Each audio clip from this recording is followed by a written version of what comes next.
Live from the happiest place in the Lone Star State, welcome back to the Talking Mickey Project. From trivia and trip reports to unboxings and interviews, TMP is your home, a special home for Disney fans of all abilities. Now, from the TMP studios high above the skyline of the Alamo City, it's your host, Emma. Hello, everyone. Hey, everybody. Welcome back. Hello, William the Unknown Cookie. William the Unknown Cookie says, "This is so cool. Good to see you." Yeah, I got your comment on my ITV video. We appreciate that. And there's Emma's mom. Put my headphones out of the way there. And I think I probably need to turn that down a little bit because I'm hearing that way too loud. I make a third real fast, make a joy. Can't wait to see you really good. That's right. Sir Willow, thanks for joining us. Looking forward to this one. Hey, John. Good to see you again. Emma's mom saying hi to everybody. Yeah. Howdy, y'all. Well, this one is going to be a good one. We recorded this one just this afternoon, right? Yeah. Hey, Miss Bridget. Hey, there's Miss Bridget, and Chris is there as well. Hey, Greg. Oh, there's a Chris, sorry. What? Oh, yeah, 2 weeks, he says. Yeah. 2 weeks. He's going to be visiting San Antonio to go to Fiesta, Texas, and ride roller coasters. Hey, Libby, good to see you. Hey, Willow.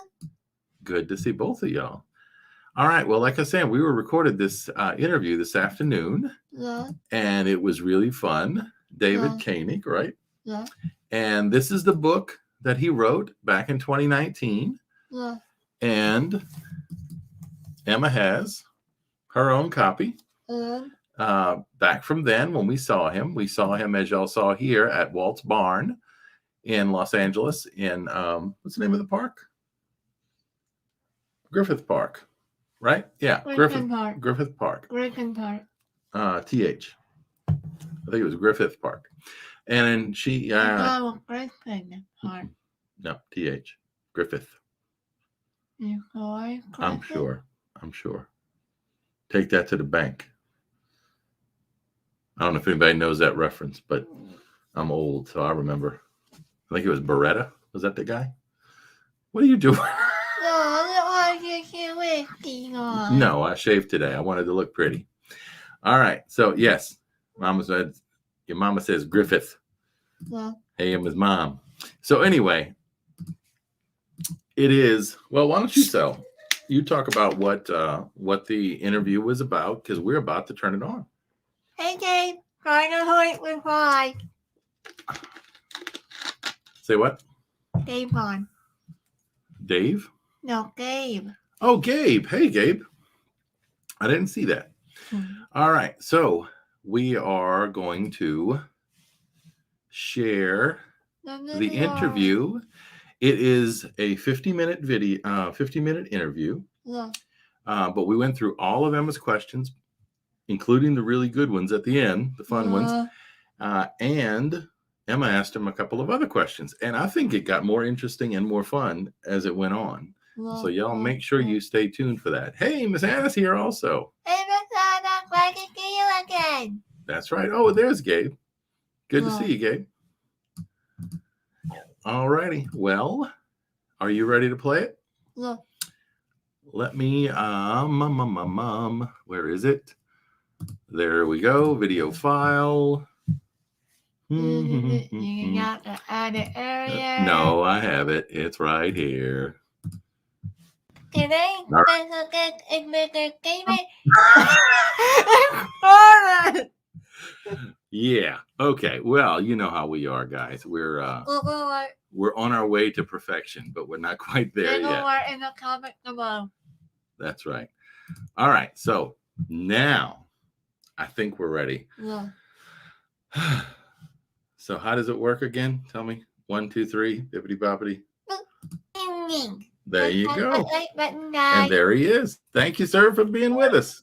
Thanks so much for having me. I appreciate it. This is fun. Well, this is something we've been looking forward to. Emma met you way back when in November, I think, of 2019. We were at Walt's barn for a visit. visiting Los Angeles to go to Disney and various places. You have your book you want to show? Well, Yeah. So we've been showing that and sharing it with folks. There you go. You got one too. I got one too. Actually, I got hundreds of them. And we saved, this is your inscription to Emma. So it said, let's keep alive the spirit of 1955. So that was cool. That's part of her collection that she treasures, right? All righty. Well, we have some questions. Are you ready to get started, Em? well, Okay. I'm going to hit number 1. Are you ready? Go. well, There's number 1. what is your earliest memory of Disneyland? My earliest memory of Disneyland was my very first trip when I would have been about 6 years old, back in 1969. And I don't remember going on a lot of attractions, but the one thing I remember that I was transfixed by was we were walking past It's a Small World, which was fairly new at the time. And at that point, that was the back of the park. That was as far back as you can go. There's no Toontown. There's nothing behind there. So we walked all the way to the far end of Disneyland. And just as we walked up to It's a Small World, the dolls in the clock tower started doing their little parade, the procession, which they've been doing since the ride opened at Disneyland. And I just remember as a little kid, I mean, now people just sort of walk right past that. But I remember my first memory was just my eyes were all big. And it's like, oh, my goodness, the dolls have come to life. And we didn't even have to spend a e-ticket to go and see it. It was just free entertainment. Now you can go to Disneyland and your ticket includes everything. But back then you had individual tickets to see things. But there were secret little treasures like that you could enjoy for free. You remember that? Those were the e-ticket booths. Those were the e-tickets, right? And you remember seeing some of the ticket booths that are still there? Yeah, that's where you used to get all your tickets, right? That's cool. One of them is still there. I think there's a few of them that are still there. Yeah. All right, you ready for number 2? Okay. This one's a little longer, so take your time. We met back in November 2019 at Walt's Barn. Thank you for signing my copy of the 55ers. That's it. 55ers. There you go.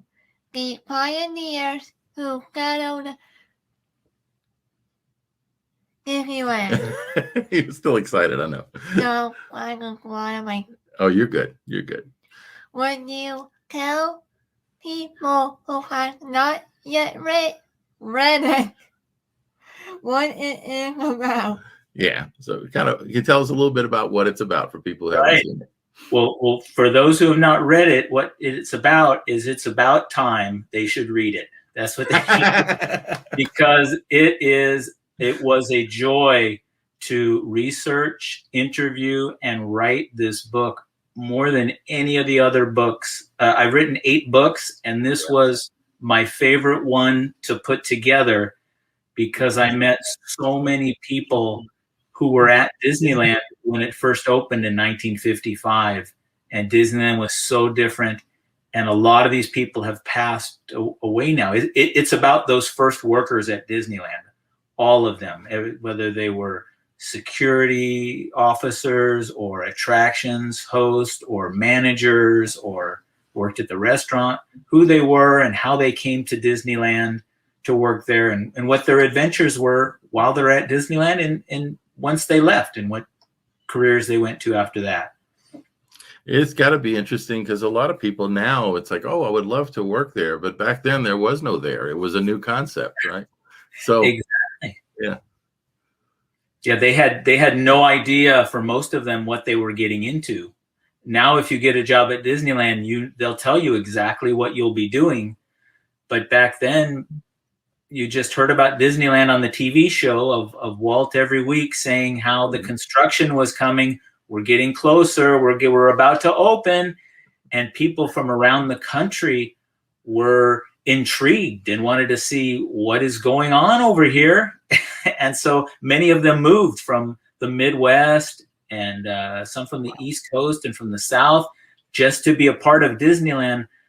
not having any idea what they would be doing or how long it would last. A lot of people thought it would just be open during the summer and then close up like a county fair. But it's still going strong, stronger than ever. Thank goodness, huh? Yeah. All right, you ready for number 3? Yeah. Okay. Your book has been on display in our house, on our house, I'm sorry, That's okay. Go ahead. coffee table since 2019 for all to see. The book jacket is beautiful and it's full of great stories. There you go. Yeah, we have it. Why did you write the 55ers? Yeah. Why did you personally want to do that? Right. Well, first of all, I do want to thank you for noting how beautiful the dust jacket is. It was an original creation done by a famous artist named Mike Peraza, who has done a lot of work on animated movies, including as the art director on the movie The Little Mermaid. Wow. And he's also done a lot of design pieces for the Disney company, mostly posters that are done in the style of the old retro attractions posters that used to hang outside Disneyland. So that's what I wanted. My dream was to have somebody like Mike Peraza do the cover, and Mike Peraza himself did the cover. So that's awesome. For me, that's my favorite part of the book is just the cover. I wrote it because I wanted to preserve the story and the people of those who were at Disneyland when it first opened. When I started working on the book, already I had interviewed about 50 people who had been at Disneyland at the beginning, and I was noticing that they were starting to pass away, and with them, a lot of their stories and tales and photographs went away too. So I made it my life's mission back then to find as many of the original employees as I could who were still around, and those who weren't, to find their widows or their children, or in some cases their grandchildren, who could share what those people were like and what their jobs were like. And again, also photos from their family albums to show what they look like and what it looked like for them to do their job, whether they were serving chicken at the chicken plantation house or selling jams and jelly at the jam and jelly shop, things that Disney wouldn't think to take pictures of back in 1955 because nobody cared about the inside of a shop or a restaurant. But for these people, they did, because that's where they spent their time. Yeah, one of the photos that sticks in my mind, and it's kind of odd, but is the switchboard. I mean, I didn't think of the fact that these people were working probably nonstop all day, way behind the scenes, hardly saw anyone probably that was a guest unless they were going and coming. But how important was that, Oh my goodness, the switchboard. Now maybe not so much since everything's automated, but there was a little switchboard room right above the opera house, a tiny little room where up to 4 girls would, whenever somebody called, they go. You wouldn't reach the person at Disneyland you were calling. You'd call into the main line, and you tell them who you wanted to talk to. Oh, I wanted to talk to, John and merchandise. And then there was a little hole in the switchboard, and they'd connect with a wire, connect your incoming call to their extension, and that's how you would reach everyone who worked at Disneyland.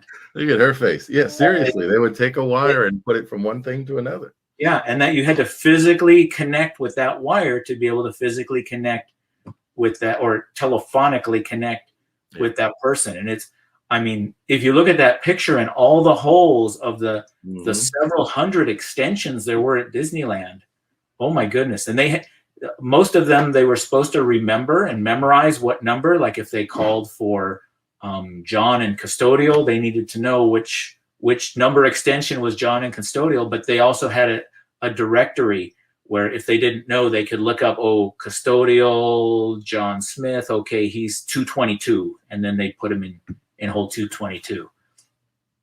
It was a technical job and really important, right? Yeah. But you didn't really think about them when you thought about the people that work at Disneyland. So it's cool that their stories are out there.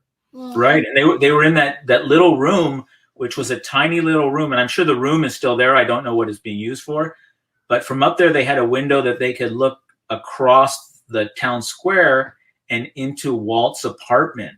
And so they could see all the guests streaming in, which was very exciting. And they could also see if the light was on at Walt's house and if Walt was in or Walt was out. And That's cool. what a neat spot to be in. Oh, yeah. Isn't that cool? That really is. All right. You ready for number 4? Well, Okay. what started your lifelong fandom of the early days of Disneyland and the people who work there? It was partly inspired by my the fact that I was there first and I missed the first 15 years of Disneyland. And then when I was growing up and was very young, I was not really too cognizant. I knew I loved to visit Disneyland, but we would go once every couple of years, my family, and enjoy it.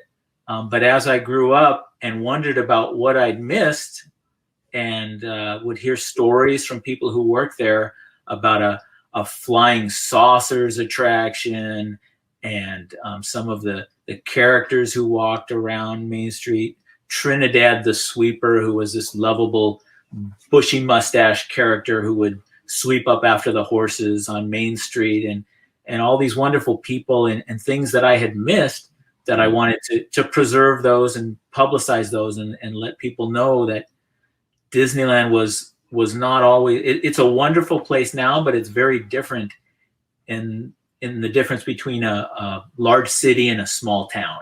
You can still love New York, which is the equivalent of Disneyland now, but back then it was more like Marceline. It was just this tiny little small town where not that many people visited and not that many people worked there, and there weren't that many attractions or restaurants, and it was just this more gentle, very interesting place. Isn't that cool? Well, This is a lot of the history, the details that you like too, right? oh, maybe Marlene. Marceline? Uh-huh. We actually talked to Miss Kay, Miss Kay. who's the museum director, right? At the Walt Disney Hometown Museum the other day. Yeah, that's going to be coming out. Emma did an interview with her the other day, so that'll be coming out soon. Oh, I can hardly wait to hear that, because Kay is so knowledgeable and lives in Walt's old house. So I mean, she's got wonderful. Pretty amazing. All right, you ready for number 5? Yeah. Okay. What do you think made Disneyland so special In the early days. I think because it was so new and there had never been anything like it, and that it's grown to be such a amazing place that hundreds of millions of people have visited, have enjoyed, has become part of their life story, and is still so wonderful today. And in the early days, there were still traces of what it would become, but it was undeveloped. It was sort of like a baby, this amazing super baby that would grow up to be president of the United States or something, have an amazing life, and is so famous and well-known and loved now. But to trace that back and compare it to the early days when no one quite knew what it would be or how it would turn out, to me is fascinating. You're kind of seeing people make it up, I guess, as they went along in a lot of ways, right? Exactly what happened, right?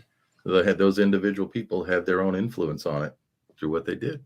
And I guess the neat thing, is that because they were there so early, imagine a lot of the people you talked to, if not all, had actually met or had somehow interacted with Walt.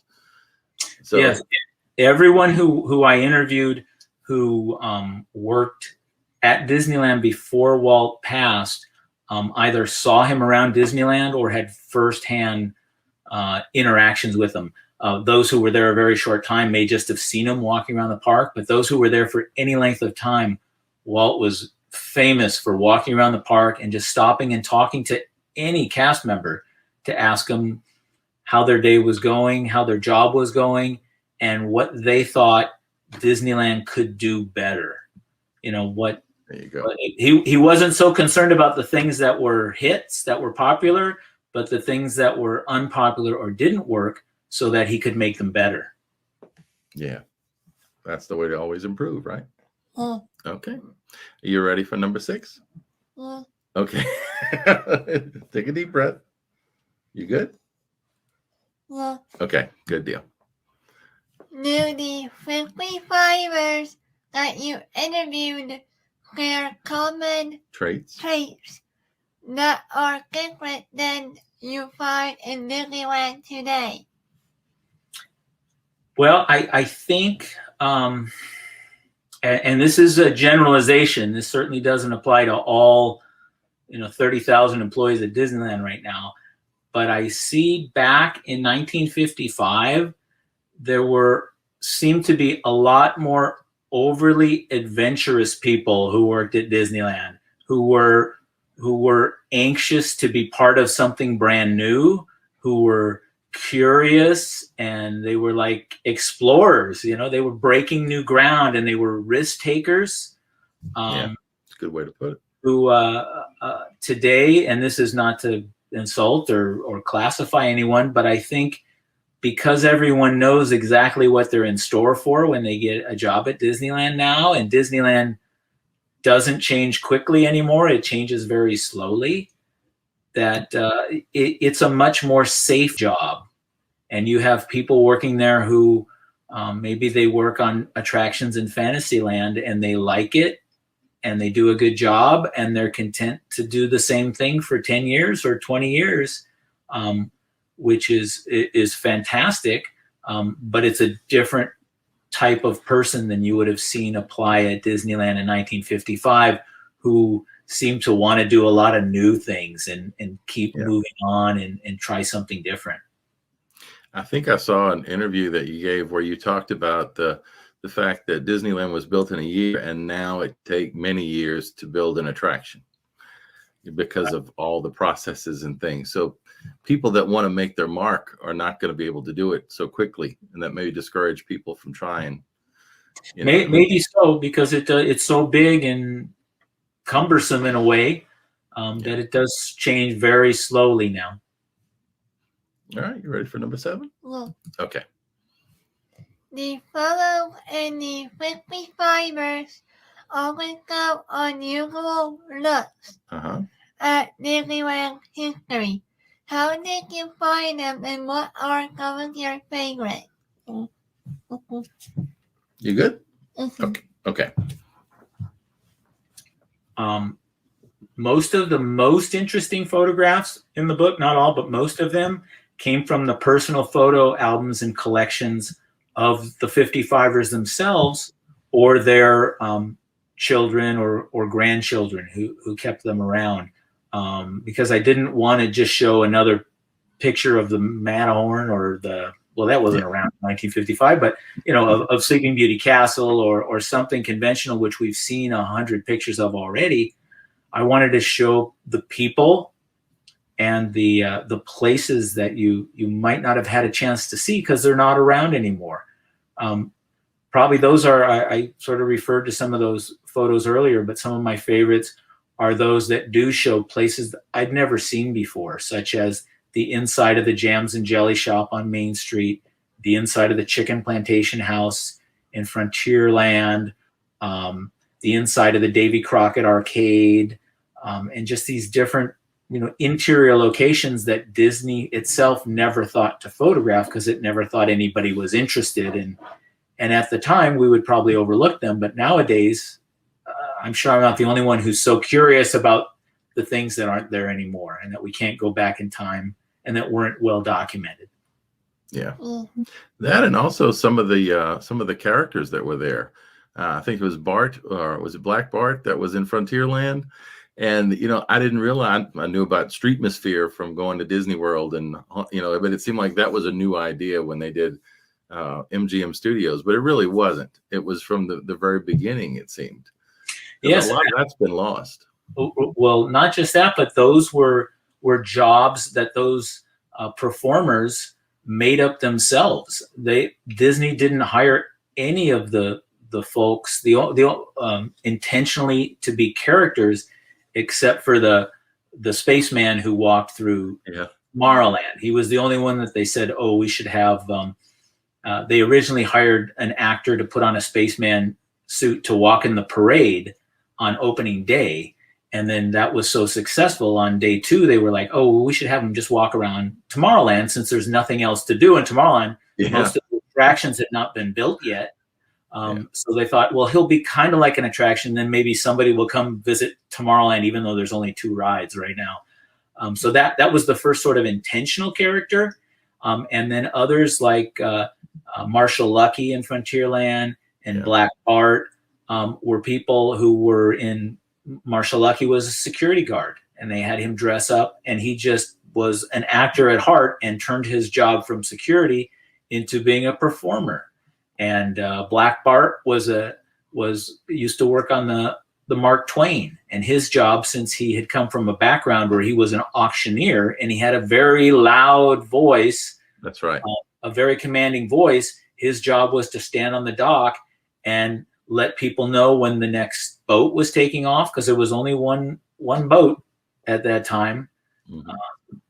And so he would say, okay, it's the 9:30 boat, last call. He would call for the boat, and as well he would announce the times of the next performances at the Golden Horseshoe, and he turned that into created his own character of Black Bart and started doing performances as well. That's pretty cool. I mean, yeah, it would be tough to do that today, right? Yeah, I think so. They wouldn't want you to do it. It's so big, and it wouldn't last too long if you got away with it for a day or two. If you started acting like Black Bart, if you work in the Matterhorn, the Mark Twain, you'd probably get in a lot of trouble. Oh goodness! All right, you ready for number 8? Yeah. Okay. Were there people that stood out in your memories? Memory of the unsung heroes of early Disneyland. Well, there's one who comes to mind, and people who really know the early years of Disneyland will be familiar with his name, but he's to the Disney company, he doesn't exist anymore, and he's been extinguished from all official tellings of the Disneyland story. And that's the first general manager of Disneyland, a gentleman named C.V. Wood. He was a vice president and general manager of Disneyland, and he was kind of a scoundrel. He did some naughty things he shouldn't have been done, which made Disney mad.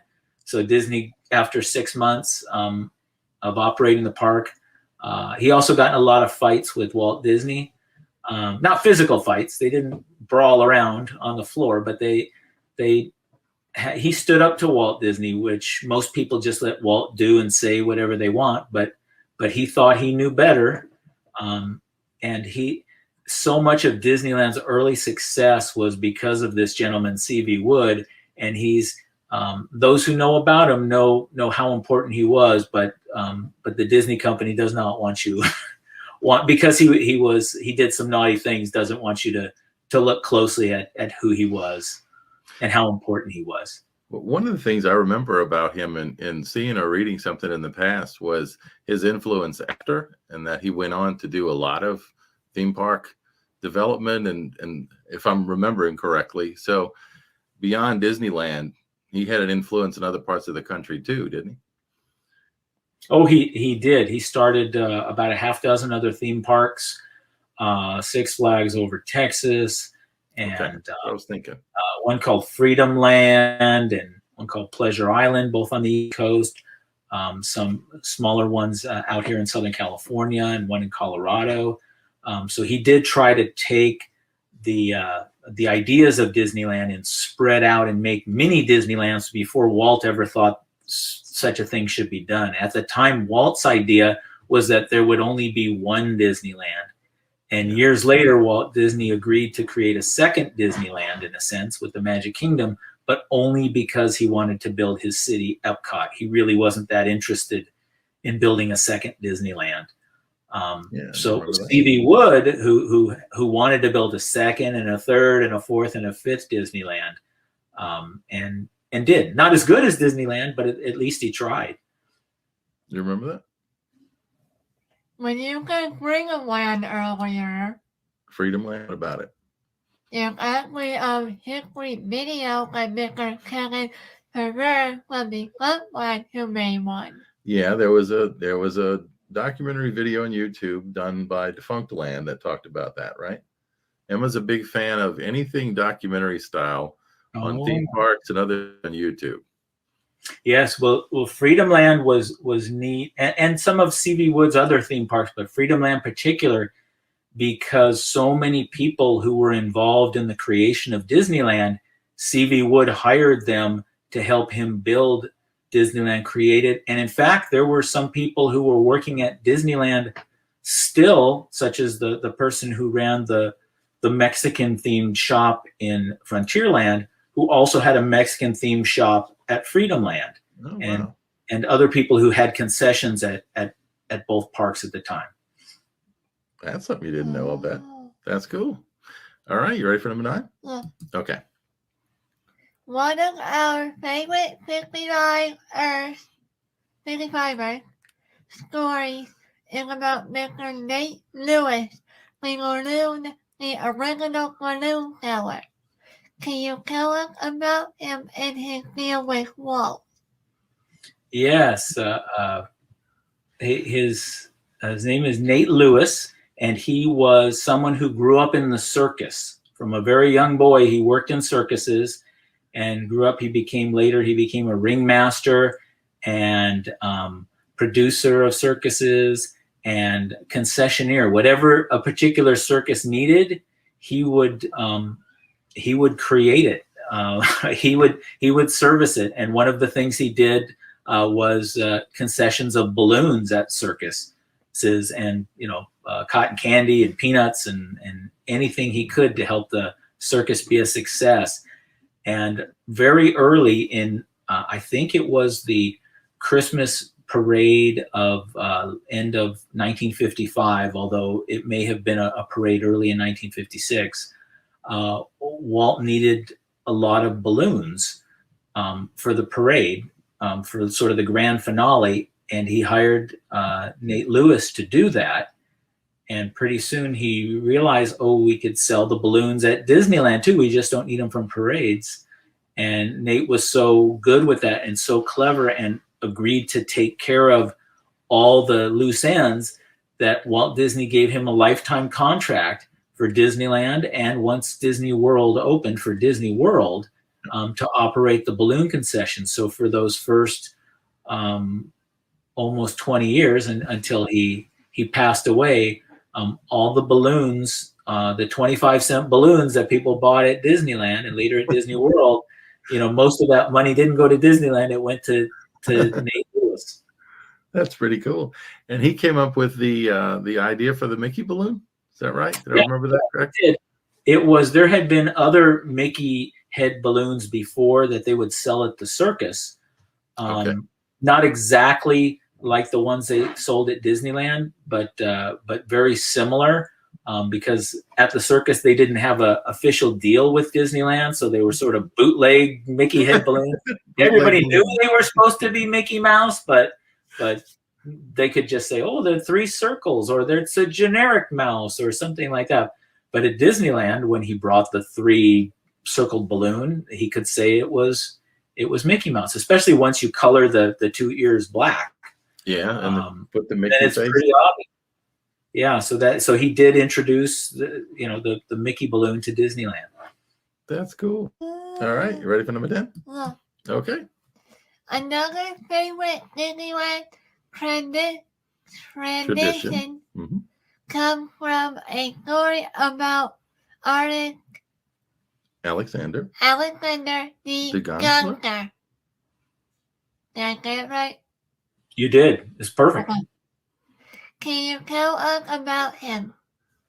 Yes, Alex was a artist who he could do many types of art, but one of the most famous things and one of the things he did best was cutting little silhouettes of people on black paper, and and putting them in a frame. And he would do that at World's Fairs, at carnivals, at wherever he could set up a temporary shop.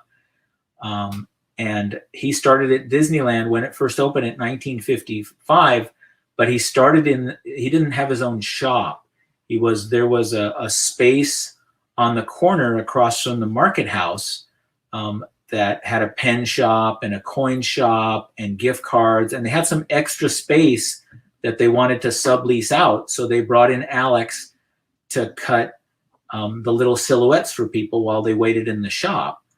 And Walt Disney loved him. He adored him. He was this little Frenchman with a beret. He always wore his beret at work. And Walt Disney loved him so much that as soon as the very first shop moved out of Disneyland at the end of 1955, one of them, it was called Grandma's Baby Shop, and people weren't shopping for baby strollers that much at Disneyland, so that shop didn't last more than a few months. So once, I think it was in September, when the baby shop left, Walt insisted that Alex get his own silhouette shop, and the shop has been in the exact same place, looking almost exactly the same ever since. I remember going to Magic Kingdom as a kid, I guess probably the mid to late 70s, and having one done there, and my brother having one done there. So that tradition has stayed, and I guess it's still maintained. And we never did that with you, but we need to get one of those done next time we go. Well, That's a neat keepsake. It's something that's handmade, literally, and talented. It is. It's a real neat. It's personal. It's nice. I have some from back when I was a kid, and it's a nice. It just is, as you say, a perfect keepsake. Yeah. All right. You ready for number 11? look, Okay. can you tell us about the graphic designer, Rudy Conley? Right. Did I pronounce her name right? Yes, that's exactly right. And she was a very famous, well-known Hollywood costume designer. And at the top of my head, I'm not coming up with any particular stories about her, but I know she was very influential in designing many of those first costumes of people who worked at Disneyland. They were all, everybody who had a costume was themed, but when Disneyland first opened, most people who worked there did not have a costume because there just wasn't time to design the costumes that Renee had in mind. So a lot of people, instead of having the fancy Golden Horseshoe Review costumes or the fancy space costumes they designed for the Rocket to the Moon ride, instead a lot of people would, like in attractions, they just wear this standard blue shirt and pants. And that was the whole, maybe a painter's cap, and that was the whole costume. And some people, like some of the ticket sellers, didn't have a costume at all. They might wear their own clothes to work. And that didn't last long because Walt wanted everything to look themed and everything to look perfect. But for a little while it did. And you'd see people, with their own jacket. Hopefully nobody had a Knott's Berry Farm jacket. That would be bad. But Walt, it sounds like Walt was the person who either picked or selected or maybe had worked with her before. And that's why she did that? I think so, yes. Okay. All right. Well, these next few questions are kind of just for fun questions that we always have. So they move away a little bit from the book and more into just Disney fan stuff. Great. So you ready for those? Yeah. Okay. So here's number 12. If you could live in any Disney resort hotel, which one would it be?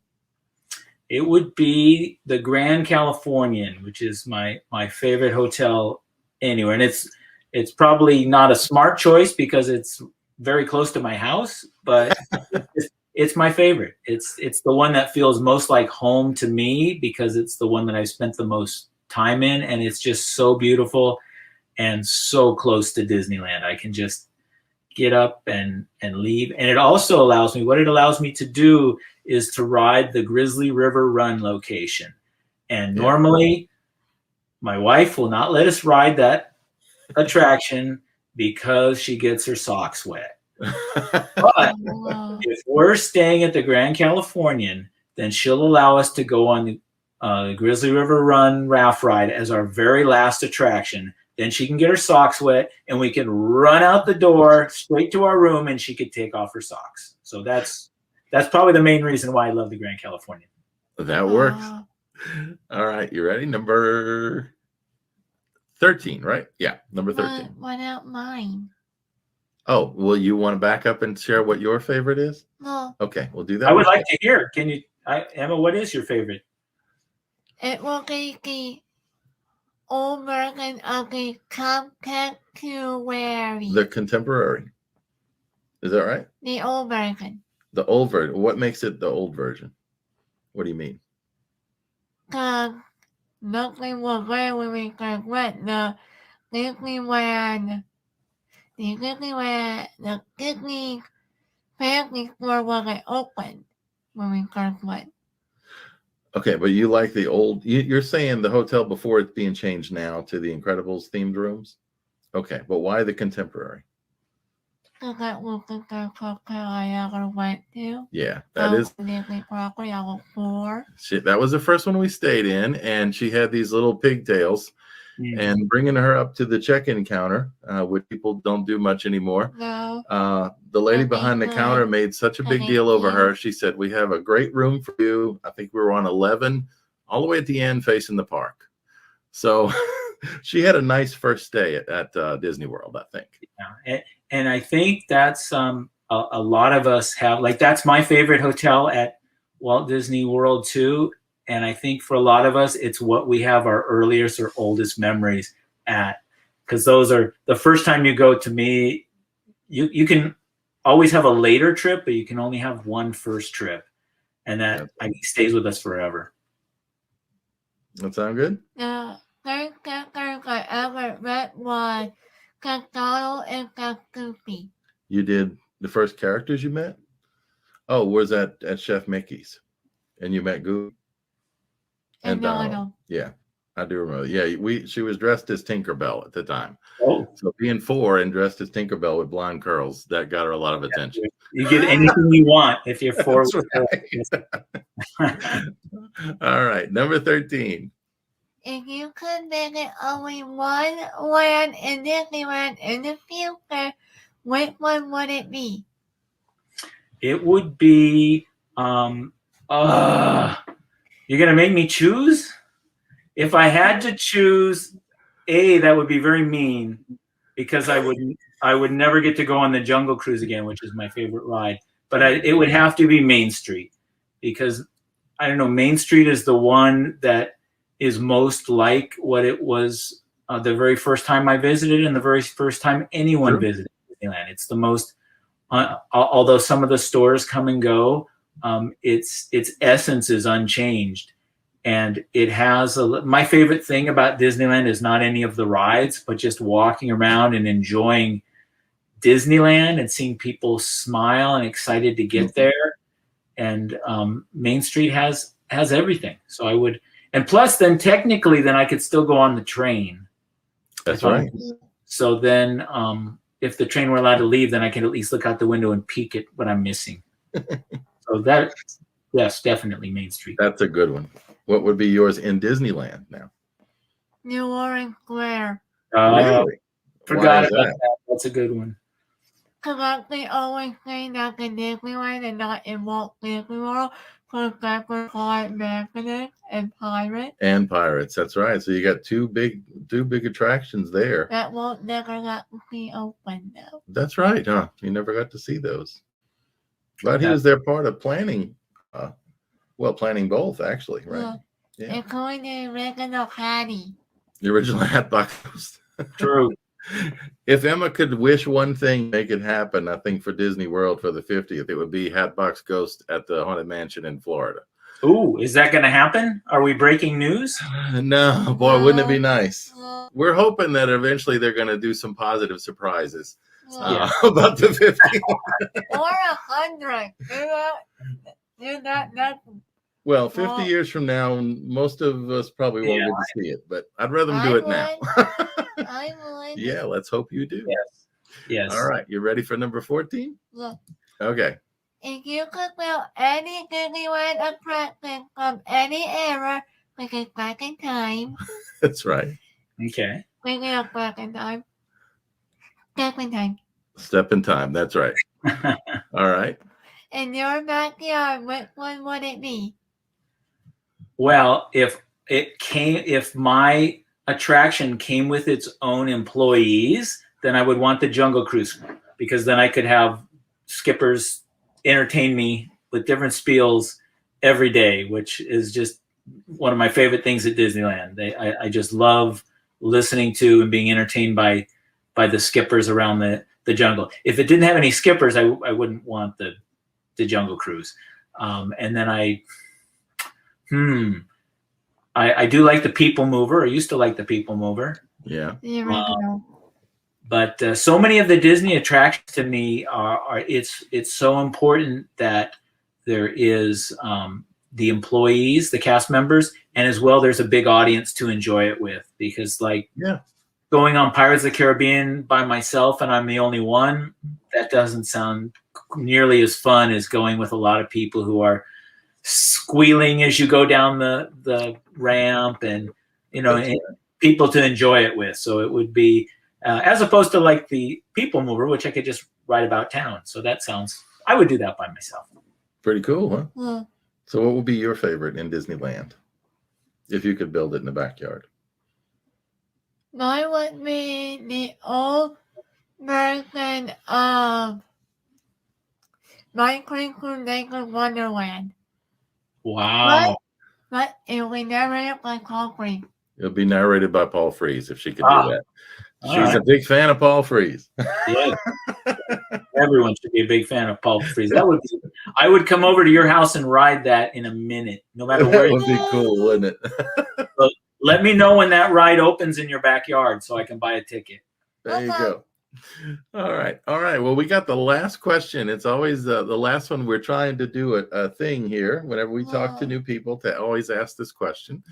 So this is a big one, but I'll bet you have a good answer because you've researched and talked to so many people. You ready for number 15? Yeah. Okay.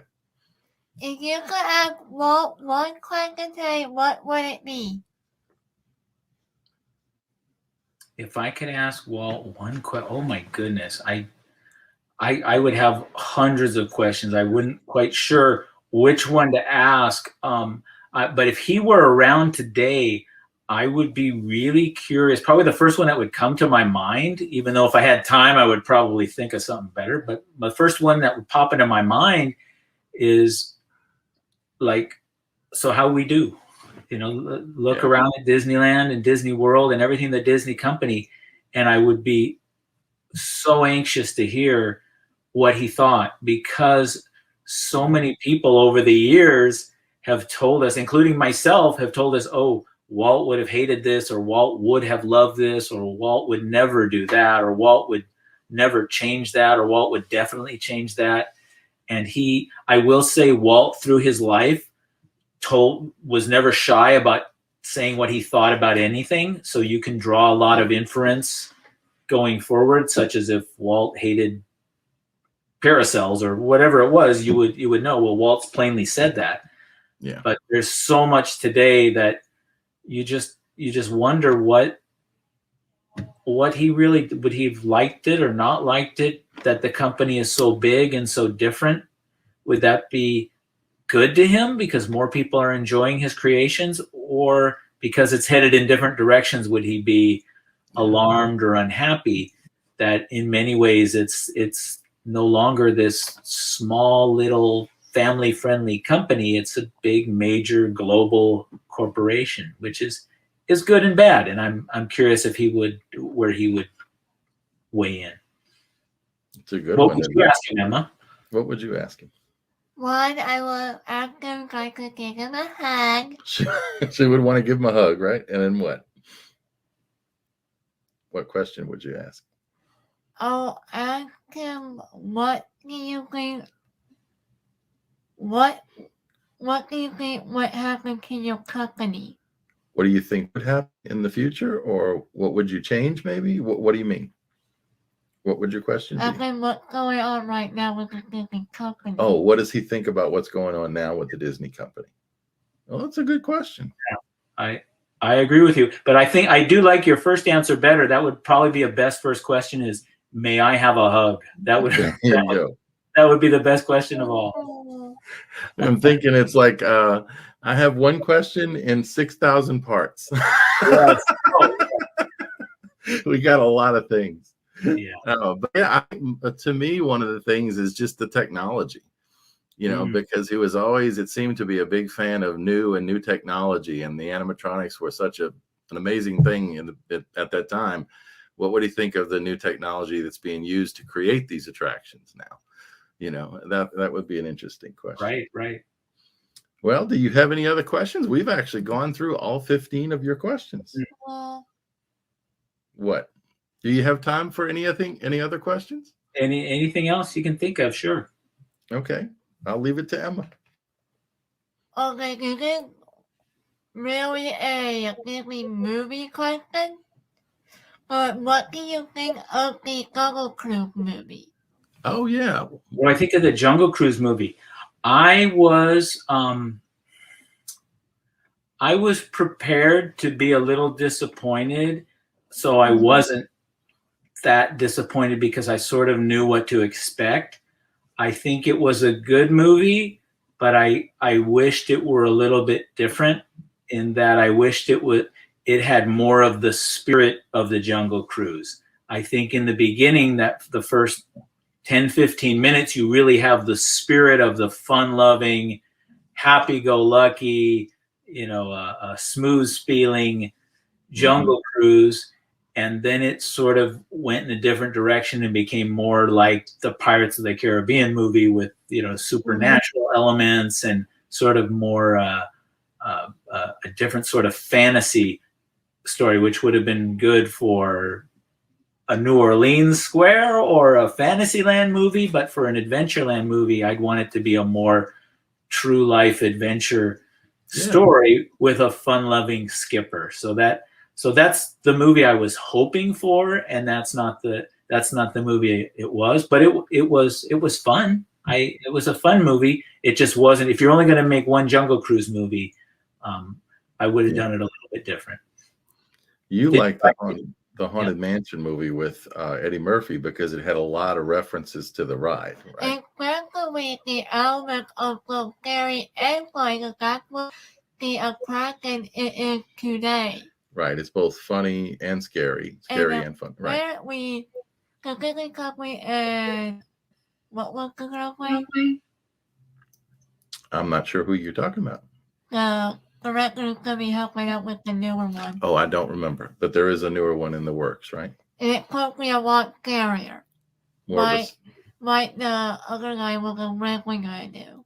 Yeah, so there with the new one, but she liked it, the Haunted Mansion movie, because it had a lot of those attraction callbacks. But it did not have no reference to Part 3.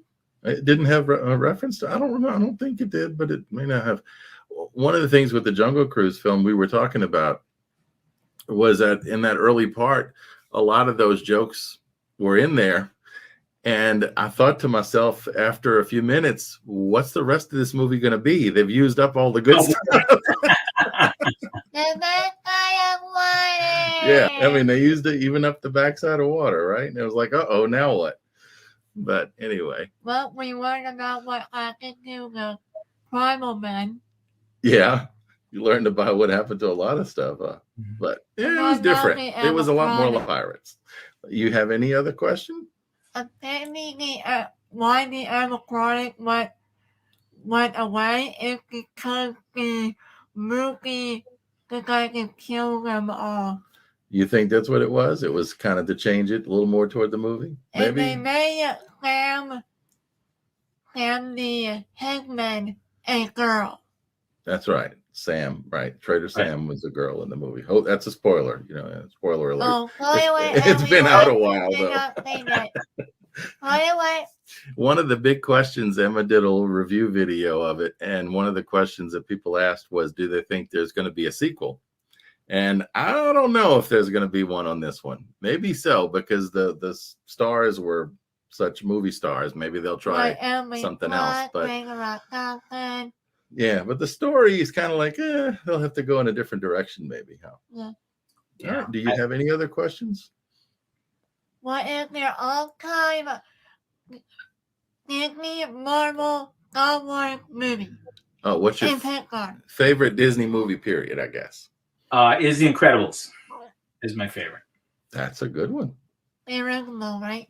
Yeah, number one. Oh, only the original. Yeah. Part That's 2 was a good- okay. Yeah, the look and feel of that movie was new. I mean, that was really neat. The style of it, the music, right? Yeah, I think the Lion King, the original animated Lion King, was probably one of my favorites at the top. 1994 version, that's only 4 Yeah. years older than me. 'Cause that was a big year. That was the year my wife and I got married. I remember a lot back then. What's your favorite movie, Disney movie? I think it would be the second one. Lion King and the Pride. That came out back in, what, 1998? I don't know. I don't even remember that one. That's your favorite Disney movie?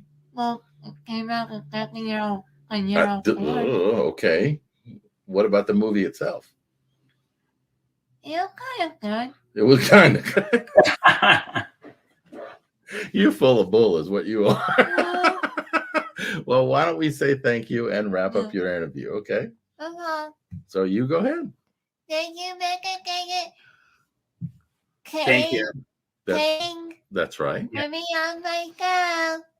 We appreciate it very much. My pleasure. Thank you for having me. Hello. We are back. Hopefully y'all can hear us and I didn't push the wrong button again. No. But what did y'all think? I think the interview was really fun. It got more fun as it went on, because we started talking about more history and then just, fun opinions and stuff.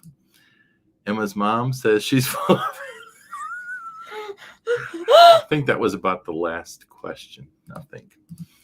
Hey, Anna, thank you. Thank you, Anna. Great interview. Emma's mom says, yes, we hear you. Thank goodness. Glad that's working. I got a announcement tonight, guys. Uh-oh. What? You haven't announced? You haven't cleared it with your PR agency, your public relations agent. What are you going to say? Oh, my goodness. I have 2 candles. Oh. Okay, guys, hold on one second. We're going to take a quick interview. Terrific. Thank you. Yeah, let us know what you thought, please. Emma wants to explain that she's going to have a live stream tomorrow on her other channel, her Minecraft channel called Epic MCER 247. And it's to mark the birthday of one of the characters of Minecraft. And right, but he's not really in the game. He's not really in the game. So there you go. There's a little bit of an FYI. You'll see that on her other channel. We'll make sure that we post that when she does it, right? Yeah. All righty. But we're still looking for some feedback, guys. If you haven't commented yet, let us know what you think about the interview and how it went. In the meantime, remind you, here's the book. Yeah. It is The 55ers by David Koenig, and it's the Pioneers Who Settled Disneyland. It was published in middle of 2019, and it's available all over the place. Yeah. We don't have an affiliate link for it, but maybe one day we'll set that stuff up. But it is a really good book. The Amazon has it for $50, but you can all go to Bonaventure Press, which is the publisher and which is David Koenig. And he has it on there for $55 directly from the publisher. So it's pretty cool. Let's see. We got a few more comments. I want that one. Okay. Interview was great. Interview was fun. Sir Will, very interesting. Lots of fun and great stories. Can't wait to check out the book. There you go. That's going to be cool. All right. So last thing before we go, guys, we got to remind you of what's coming up, because there's a lot coming up. So sit tight for just another minute or two.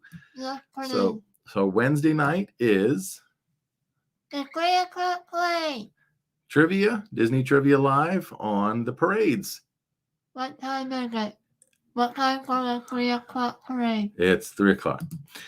And after that, this coming Saturday is Kay Mallins, Museum Director of the Walt Disney Hometown Museum. Nope, it's fine. Before? Yep, it's great. And Did you pick it? yes, and the Wednesday, Emma forgets we got a microphone on. And then the following Wednesday, Storybook Circus Trivia. Yeah. The Saturday after that, which is September 11th, is going to be Mark Silverman, voice actor, Disney fan. He's the voice of the Tower of Terror. He Rod did Serling. the voice of Rod Serling. That's right. The following Wednesday is Main Street USA Trivia. That's going to be fun. We're doing trivia on Wednesday nights and interviews on Saturdays. The following Saturday, don't miss this one. This is going to be on the 18th. Emma's going to be talking to Omar El-Kalyoubi, I believe is how you pronounce it. We'll learn. He's a development manager at Give Kids the World Village. So we're going to learn more about Give Kids the World. That's right, in Orlando. And it's a place that kids can go to enjoy vacation when they have some type of illness or issue. But it is an amazing development that's well supported. And it's something that a lot of people maybe not know about a lot about. So we're looking forward to talking to him also. And then the following Wednesday, we're way into September now. We have Enchanted Tiki Room Trivia. So it's going to be fun. If you haven't yet, please go to talkingmickey.com and hit subscribe.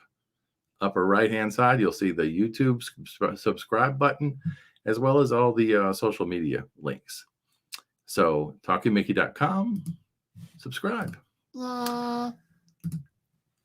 I'd like a poster of the dust jacket. Yeah, that is cool, huh? It really is. That may be something he needs to look at doing. Maybe you can sell those. That would be cool. As merch. That's exactly right. Well, Emma, I think it has been long enough. It's been just over an hour. We need to say thank you to everybody for being here and then say goodnight. So, what do you want to say?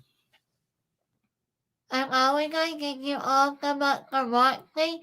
Make a like, subscribe, and share this video with your family and friends to help my channel grow and help me reach the 1,000 subscribers before November, please.